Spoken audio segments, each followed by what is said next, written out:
Hello out there in quarantine land. We are on our way to Greenhill Art Gallery to meet curator Edie Carpenter. She will be interviewing artist Katy Mixon, who is one of 5 artists featured in Greenhill's exhibition of North Carolina women abstract painters. This was supposed to be a walkthrough event hosted at Greenhill, however, the Cultural Arts Center has been closed as we are practicing social distancing. So it's just a handful of us here in the gallery, standing 6 feet apart, and staying healthy. Let's go ahead and meet Edie Carpenter and Katy Mixon.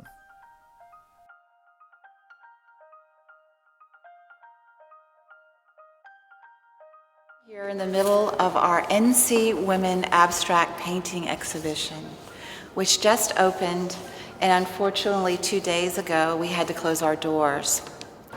Katy Mixon, who is going to come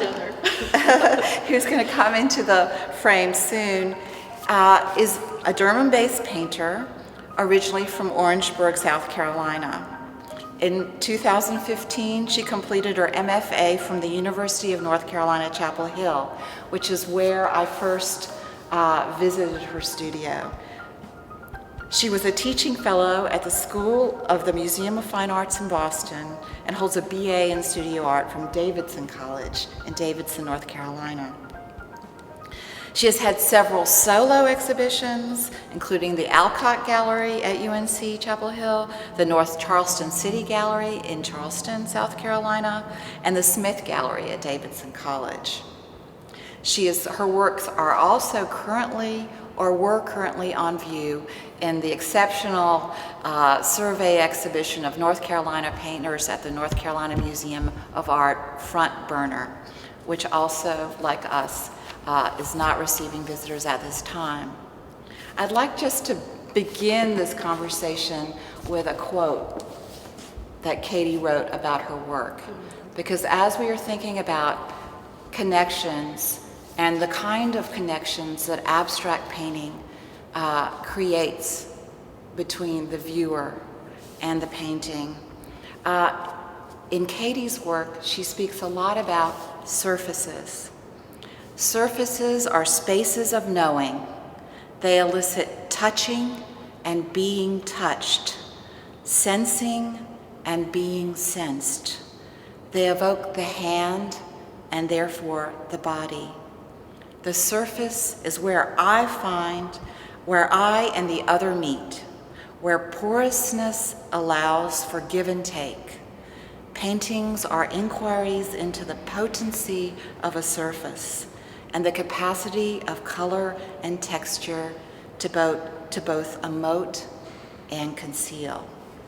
And those are really such beautiful words about your work. And when I think of your work, and as we stand in front of this double panel painting called Divided Waters from 2019, I think that surfaces are perhaps the way that people approach your work from the very beginning. And there is a lot of questions that are raised about how you develop these rich and, as you stated, porous seeming surfaces that are almost, they evoke nets or skin maybe. And could you just, first of all, describe your process for making these panels? Sure. So I'm starting on a plywood panel usually, and layering anywhere from 5 to 15 layers of oil paint, and then letting each one dry depending on the pigment, and carving back into it with wood carving tools. So the marks that you're seeing are bringing the surface back to the present, or the history back to the surface. So that's all happening kind of simultaneously.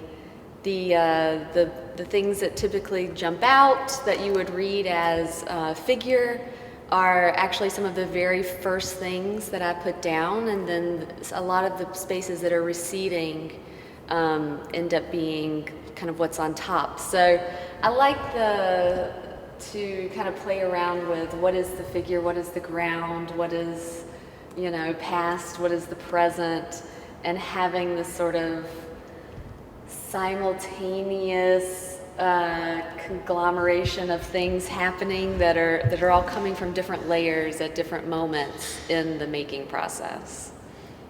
That's so interesting that you spoke about the question of time in the making process and how your work relates to time. I know that you're very interested in Aboriginal painting, specifically certain of the really wonderful contemporary women Aboriginal artists. And we can, if you'd like to cite some of those influences. But when I look at your work, I see a lot of relationships with the idea of a kind of a spiritual landscape that kind of takes us through a moment in time. But the way that you came up with this surface is very, very different than the group of women artists from Australia that you are often compared to. I'm a huge fan of that work, and I guess the way that I sort of relate to it is they're kind of working from both the geography and a kind of psychogeography, kind of cultural and physical at the same time, and mapping that out in through these sort of imaginative dream paintings, dreamtime paintings, and my pieces, they certainly have I think a more physicality to how they're created. And for me, it's also about like bringing in the studio so that the panels themselves become these sort of spaces where you can see, like I kind of point these out in a lot of the different works, but some of the marks here that you'll start to see these they almost look like knots in a tree or something like that. And a lot of the work are actually my knees on the panel, on the ground, working into the surface. So for me, it's not just about, like you said, the kind of references to outside of the studio, but really trying to treat also the space of the studio as its own landscape and creative space, and trying to bring in each moment into the process, making that visual. So that's, I guess, kind of how I'm thinking of it in the studio when I'm making it.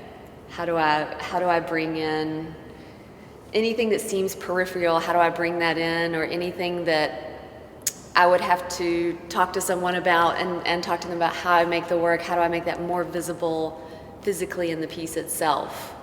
So I guess, that's kind of mapping, I guess, how I'm making it while I'm making it.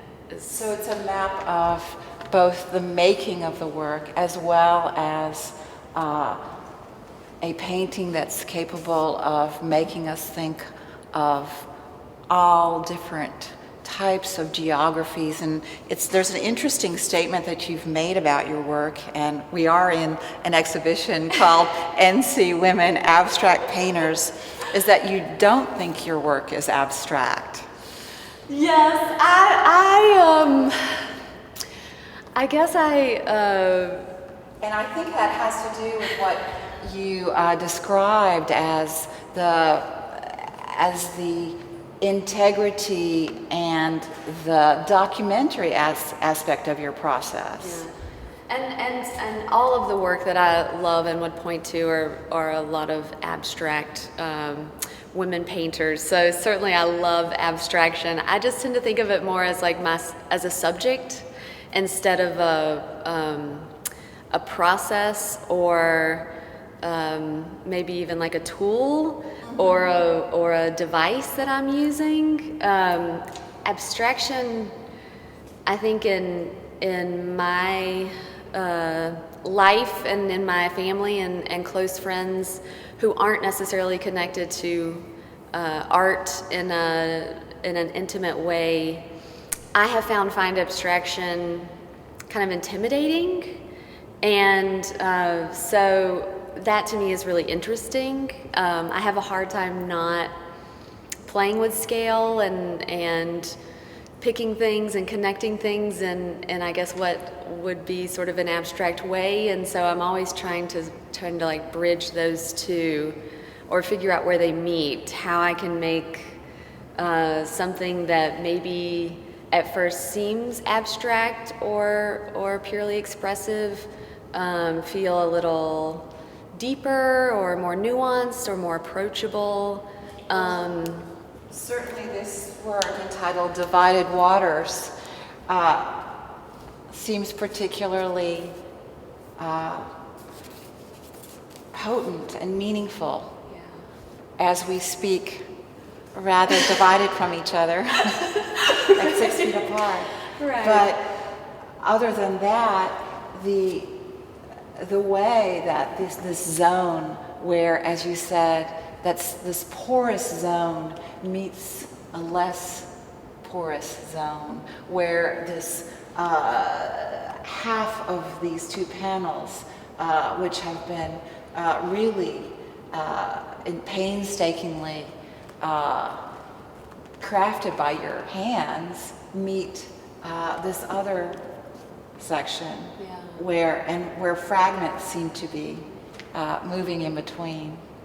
Yeah, it's very interesting. There's a kind of integration without kind of absorption, you know. Right. There's like they're both maintaining their own identity spatially, but still interacting. Yes, absolutely. Yeah, so that's I think about it a lot with layering the work and visually composing the work. I'd love to bring you over to this work, which has elicited an incredible amount of response on the part of our visitors.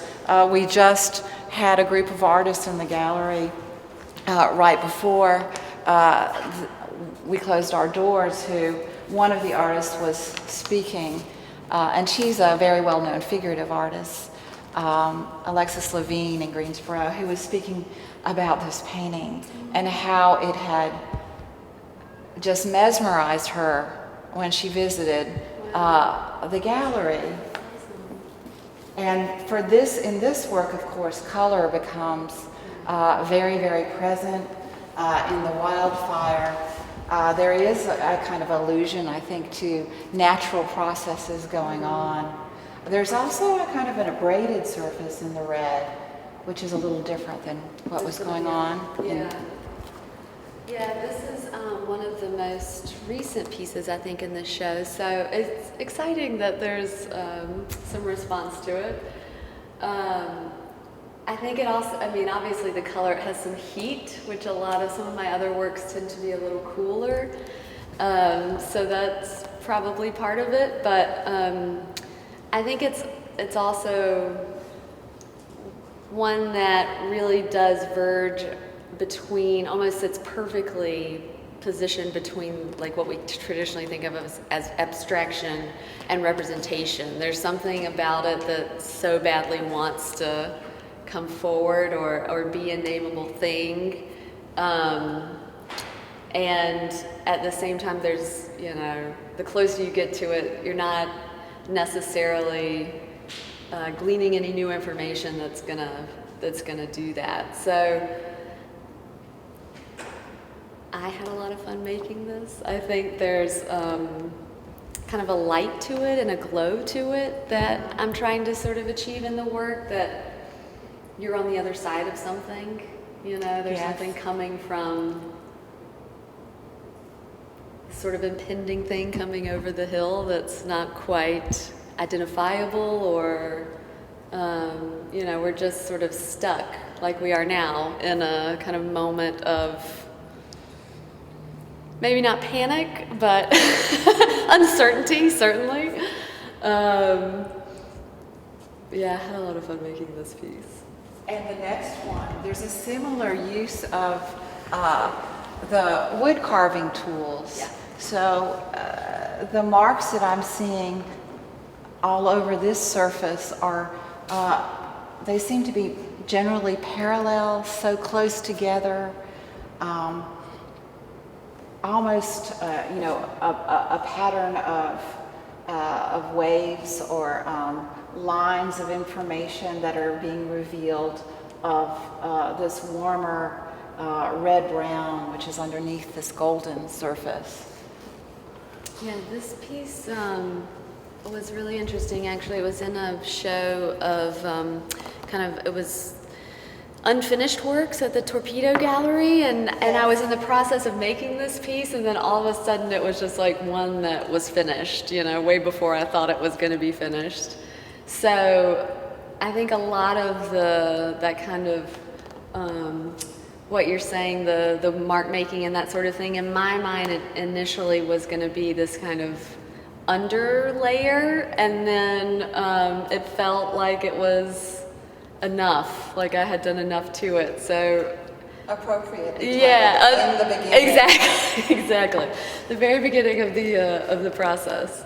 But I think also I was like really aware of this sort of digital feel that the work started to take on with my like repetitive carving, even though it was completely handmade and very rough and kind of raw in person. It's still started to look almost pixelated, I guess. I don't know. I started to kind of tighten the carving in a few of them to kind of play off that idea that maybe they were made another way. And these two large works with a circular form, almost a planet or almost a celestial look to them, or a microscopic look, depending on our perspective, are a little bit different than what you were describing before. Yeah, these and the mark making's a little different too. It's a little the surfaces of these are a little rougher. I started out doing a series of seed paintings, so I think of the carvings themselves as seeds, and often I collect those and keep them in the studio and archive them, and then use them at a later date. So just to be clear about that, one of these marks carves off a little nugget or a little shaving of actual oil pigment. Yes. And that's the seed that you're talking That about. I keep. Yeah. Yes. So then, and that kind of idea, I think, influenced the composition of these, where I was really thinking about that kind of circular movement and logic, and wanting to do something compositionally just really simple and make it more about the color and the mark making and the kind of the surface. So can you speak a little bit about your background and the relationship that your work has to a kind of ecosystem of gleaning and germination, planting, and harvest? Yeah. Yeah, my family has a seed store, had a seed store for like the last 30 years that we were very involved with, and I spent a lot of time at and worked at for many years. And so certainly the metaphor of farming and this idea of laying things down, tilling, bringing it back up, planting, growth, and then the sort of regeneration that happens in the land is a huge jumping off point for me to think about the way everything kind of grows and falls apart and comes together. But I think also, they had a warehouse of seeds stored, and so it was we were very aware of like how things move in the economy or don't move in the economy. And I think that also, that kind of movement is part of kind of how I'm thinking about the pieces, that the studio, I want to recreate that in the studio so that the pieces are a kind of function of that, or a sign of that. I'm not necessarily approaching each piece as a composition so much as wanting each piece to sort of be an evidence of this process, or of that kind of ecosystem. Exactly, where one piece is leading to another, one carving is leading to seeds that germinate a new piece. I remember actually thinking this, and this is several years ago, that I visited your studio and saw all of these shavings of paint that were archived in your studio with names, dates, times, and colors. And thinking that how almost it was like a seed bank. Yeah. And this idea of not letting anything go, saving the scraps and reserving them and protecting them for the next generation of ideas. Yeah. Yeah, and I find that oftentimes I start something and thankfully I do save it, because an idea will sort of, I'll think it's over, or I'm done with it, and it'll come back in a totally different way, years later. So it's nice to make the work in a way that allows for that, I think. Conserving your painting residue and offshoots from your carving process. You've used a term, safety in scraps. Yeah. And I think it particularly relates to these two large new works that are fiber art. And can you speak to us a little bit about them? Yeah, I clean my hands with cloth and baby wipes actually in the studio whenever I'm painting. Hands and brushes and palette knives and things like that, carving tools. And for the longest time I was just discarding them, not thinking anything of it, and then looked in the trash one day and it was just overflowing with all of this color, and felt like right material to do something with. So both of my grandmothers were quilters, and I was saving these for a long time, and they just started reminding me as they were piled up around the studio of their sewing rooms and their stacks of fabric and scraps that they would keep, in a similar sort of process, not really knowing what they were going to do with it. And so I felt like quilting was the perfect process to bring these back together. So it's fun to make these. I've been going through all of my trash essentially, and kind of finding the colors that I tend to, the palettes that I've been using, and any patterns that I might pick up in terms of color or value, and then bringing them back together in these quilts. So I'm excited now to knowing that this is going to be a part of the process, going back to the painting and seeing how that sort of informs these pieces as well, what comes through. So I have fun making these. These are kind of a joy after. The paintings are too, they're just a little more laborious in a different sort of physical way. And these are really closer to collage, the way that I'm putting them together.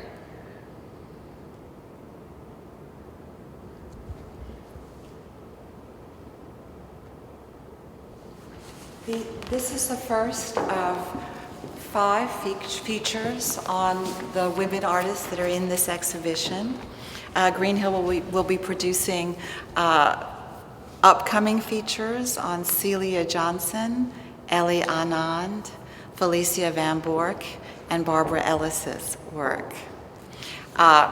Katy Mixon's works are available for sale, most of them, in the gallery, and all inquiries can be made via Greenhill's website, greenhillnc.org, and directed to me, Edie Carpenter.